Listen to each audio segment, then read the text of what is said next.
Bismillahirrahmanirrahim. Assalamu alaikum. Welcome to Easy Maths with Amna. Today we are solving exercise 4.1, question number 2 from class 9 mathematics, and the topic is factorization. Let's learn how to factorize these expressions step by step with full explanation and short tips. Factorization means write the answer in the product form. Simple इस तरह के questions क्या करते हैं, अगर हमारे पास to terms हैं तो दोनों टर्म्स में से क्या करते हैं कि हम कॉमन फैक्टर को बाहर निकाल लेते हैं. 5x + 15 दोनों के फैक्टर्स बनाएंगे. फैक्टर्स बनाने के बाद जो हमारे कॉमन फैक्टर्स होंगे उनको बाहर निकाल लेंगे. 5 का फैक्टर ऑलरेडी सिंगल वैल्यू है, 5 × x फर्स्ट टर्म प्लस अब 15 के फैक्टर्स बनाने हैं. 15 के फैक्टर्स क्या बनाएंगे, 3 5 × 15, 5 × 1 5 मीन्स 15 के फैक्टर्स हैं 3 × 5. आप देखेंगे कि पहली term this is the first term and this is the second term. इन दोनों टर्म्स के दरमियान प्लस का साइन है. This is the first term and the second term. दोनों टर्म्स में से कॉमन फैक्टर्स को बाहर निकालेंगे. You can see that 5 is the only common factor between these two terms. दोनों टर्म्स में से 5 कॉमन है. We take that 5 common outside. We left first term में अंदर क्या बचा x. इसमें से 5 कॉमन निकाला. We left 3 inside. Our required answer of first part is 5 multiply bracket x plus 3 bracket. Now we discuss the second part. We have to factorize x square plus 4x plus 3. सबसे पहले तो हम देखते हैं क्या तीनों terms में से कुछ कॉमन बाहर आ रहा है. तीनों टर्म्स में से कोई भी वैल्यू कॉमन नहीं है. अब हम क्या मेथड यूज़ करेंगे इसको फैक्टराइज की फॉर्म में या प्रोडक्ट की फॉर्म में लिखने के लिए, तो हम मिड टर्म ब्रेकिंग का मेथड यूज़ करेंगे. इस पार्ट में मैं आपको मिड टर्म ब्रेकिंग का मेथड एक्सप्लेन करूँगी जिसके थ्रू हम फैक्टराइज करेंगे इन 3 टर्म्स को. मिड टर्म ब्रेकिंग क्या होती है कि मिड टर्म को हम 2 हिस्सों में तकसीम कर देते हैं. मिड टर्म को हमने 2 पार्ट्स में डिवाइड करना होता है. हमारे पास ये 3 टर्म्स 4 टर्म्स में चेंज हो जाती हैं. फिर पहले वाली दोनों टर्म्स में से एक कॉमन ले लेते हैं, फिर दूसरी वाली दोनों टर्म्स में कॉमन ले लेते हैं. हमारे कॉमन फैक्टर्स बाहर आ जाते हैं. मिड टर्म ब्रेकिंग को हम करते कैसे हैं? मिड टर्म ब्रेकिंग को करने के लिए हम क्या करते हैं, एक्स स्क्वायर के साथ जो कोफिशिएंट है, एक्स स्क्वायर के साथ कोफिशिएंट क्या है, यहाँ पे 1 है, 1 और हमारा जो कांस्टेंट होता है लास्ट 1 और 3 इन दोनों को मल्टीप्लाई कर देते हैं. तो coefficient of first value and the last constant को मल्टीप्लाई कर देंगे. 1 × 3 वी गेट 3. 3 के फैक्टर्स बनाने हैं. 3 के फैक्टर्स बनाएंगे हम. 3 के फैक्टर्स क्या होते हैं, 1 और 3 मीन्स 3 के बस 2 ही फैक्टर्स हैं, 1 और 3. 1 और 3 के 2 फैक्टर्स हैं. इन दोनों फैक्टर्स को यूज़ करते हुए हमने मिडिल टर्म को ब्रेक करना है. मीन्स हमने इनको इस तरह यूज़ करना है कि वी गेट द 4x. तो इसको हम यूज़ करते हुए लिखेंगे we can write x square plus middle term को ब्रेक करते हैं इसके फैक्टर से जो अभी हमने सपोज किया मेथड. 1 और 3 मीन्स 1 + 3 वी गेट 4. तो हम इसको लिख देंगे 1x + 3x. हमने मिडिल टर्म 4x को 2 हिस्सों में तकसीम कर दिया. 1x + 3x + 3. ये 3 + 3 हमारा रिमेन. इस टर्म को कहते हैं mid term breaking. Mid term break की हमने इसके कोफिशिएंट और लास्ट कांस्टेंट को मल्टीप्लाई किया. इसके कोफिशिएंट और इसके कांस्टेंट को जो मल्टीप्लाई करके हमारे पास फैक्टर्स आएंगे, उस फैक्टर्स के थ्रू हमने मिडिल टर्म को ब्रेक करना है. खुद से हम ब्रेक नहीं कर सकते. मिडिल टर्म को ब्रेक किया, 4x को 1x + 3x. अब इसको क्लोज करेंगे तो we remains the same 4x. 1x + 3x we get the 4x. Middle term break करने के बाद हमारे पास अब 4 टर्म्स होंगी. पहले वाली दोनों टर्म्स में से अगर हम कॉमन लें तो we can take the x common. इसमें से x कॉमन निकला, we left x plus second term में से x कॉमन निकला 1 प्लस साइन. अब इन दोनों टर्म्स में से क्या कॉमन लेंगे, इन दोनों टर्म में 3 कॉमन है. We take the 3 common outside. We left x + 1 x plus इसमें से 3 कॉमन आ गया. वी लेफ्ट x और इसमें से 3 कॉमन बाहर चला गया. We left x 1 inside. ना अब हमारे पास एक 2 टर्म बनी, एक ये टर्म बन गई और एक ये टर्म बन गई. इन दोनों टर्म्स में आप देखिए तो क्या कॉमन है ब्रैकेट में, दोनों टर्म्स में x + 1 कॉमन है. दोनों टर्म्स में से x + 1 कॉमन है, हमने इसको बाहर निकाल लिया. व्हाट वी लेफ्ट, इसमें से x + 1 कॉमन बाहर निकल गया. We left x. इस टर्म में से x + 1 कॉमन बाहर निकल गया. We left +3 inside. And that's how we write these terms into the product form. Now we discuss the third part. Third part is x square plus 6x plus 8. पहले सबसे पहले तो देखेंगे कि क्या तीनों टर्म्स में से कुछ कॉमन बाहर आ रहा है. नो, तीनों टर्म्स में से कोई भी कॉमन फैक्टर बाहर कॉमन नहीं आ रहा. नाउ सेकंड टर्म क्या होगा कि हमारे पास 3 टर्म्स है तो हम मिड टर्म ब्रेकिंग का प्रोसेस यूज़ करेंगे.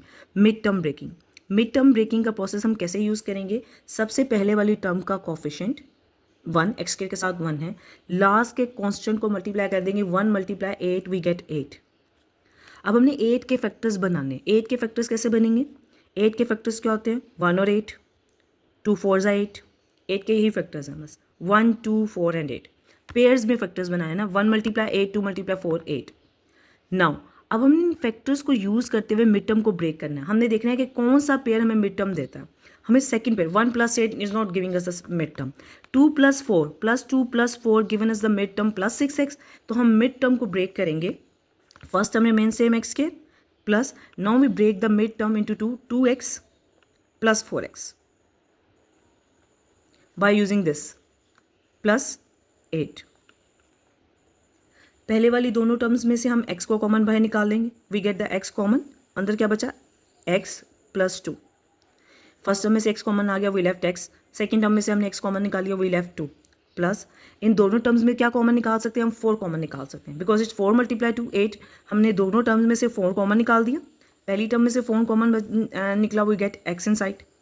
Plus second term when we take the 4 common, it means that 8 means that 4 multiply 2. हम इसमें से 4 कॉमन निकाल लेंगे, वी गेट 2 इन साइड.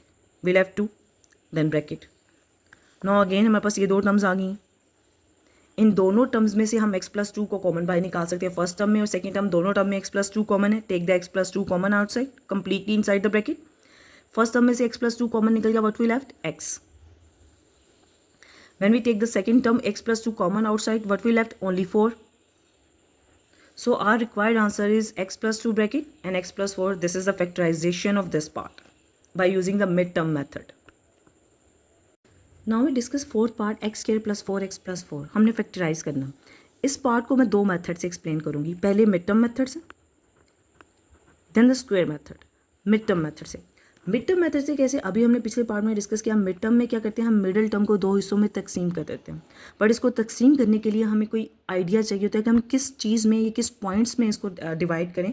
तो उसके लिए हम क्या करते हैं कि इसका कोफिशिएंट और इसका कांस्टेंट, मींस पहली वाली टर्म का कोफिशिएंट और लास्ट का कांस्टेंट 4 को मल्टीप्लाई कर देते हैं. 1 multiply 4 we get 4. Means we need to factorize the 4. 4 के फैक्टर्स बनाएंगे 1 एंड 4. 2 2 ज़ा 4. 4 के फैक्टर्स देंगे 1 4 एंड 2 4. अब इन फैक्टर्स को यूज़ करते हुए हमने मिडिल टर्म को ब्रेक करना है. अब हमने पेयर लेने. पहला पेयर हमें मिडिल टर्म नहीं देता. 1 plus 4 we don't get the 4. 2 plus 2 we get the 4. So we are going to split the middle term 4x into 2x plus 2x. First term remain same, x square.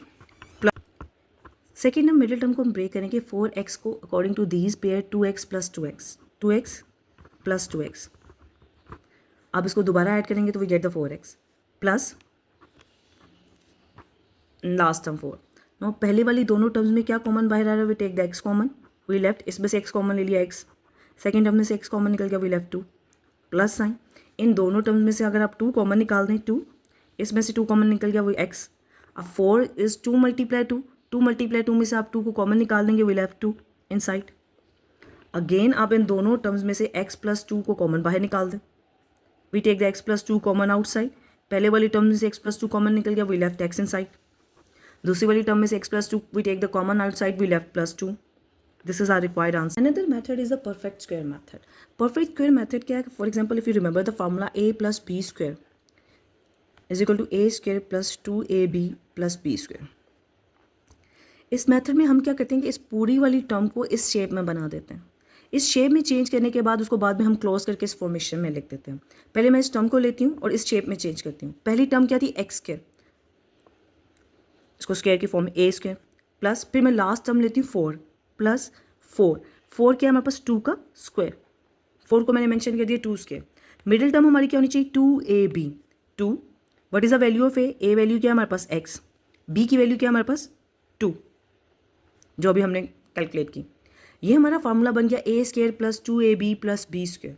इसको इस formation में change करने के बाद हम इसको close form में करके दें. पहले हम चेक करेंगे कि ये जो हमने फार्मूला बनाया क्या बिल्कुल एक्यूरेट है इस टर्म के. X square remain same. 2 multiply 2 4x, middle term same आ गई हमारे पास. 4 2 का स्क्वायर 4. मीन्स जो मैंने अभी स्प्लिट किया इसको बिल्कुल ठीक स्प्लिट किया. स्प्लिट करने के बाद क्या हम a square plus 2ab b square को क्लोज करके a प्लस b स्क्वायर लिख सकते हैं? सिमिलरली जब हम इसको लिख सकते हैं तो हम इसको क्लोज करके लिख देंगे. a की वैल्यू क्या है? x. b की वैल्यू क्या है? x प्लस 2 का स्क्वायर. देन पावर 2 को हम स्प्लिट करके लिख देंगे x plus 2 bracket x plus 2. This is our required answer by using the perfect square method in the factorization form. If you found this video helpful, don't forget to like, share and subscribe to Easy Maths with Amna. Allah Hafiz.